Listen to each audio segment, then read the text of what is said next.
निवडणुकीमध्ये काही पारदर्शकता राहिलेली नाही. पहिली गोष्ट माझ्या माचलपूरमध्ये 10,000 नाव आत्ता वेळेवर कमी झालेले आहे.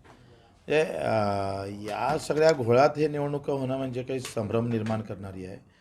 मला असं वाटतं का हा घटनेने दिलेला मूलभूत अधिकार आहे. मतमाराचा जसा अधिकार आहे, तसं माझं मत मला भेटलं का नाही भेटलं हा पण त्या मतदाराचा अधिकार आहे.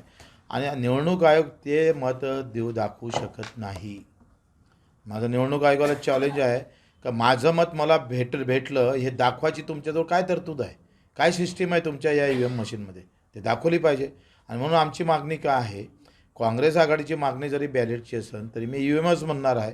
EVM मशीन असू द्या, पण जो VVPAT येतो ना, तो जो काही दिसतं आम्हाला, तो आम्हाला नावागिवासीत आमच्या हाती आला पाहिजे, आमची सही घेतली पाहिजे आणि VVPAT क्रमांकासहित आम्ही तो मतपेटीत टाकला पाहिजे.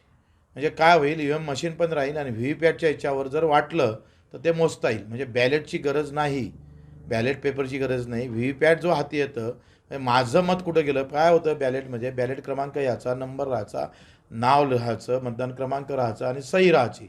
ती आता सिस्टीम संपवली. म्हणजे तुमचं मत हवेत आहे.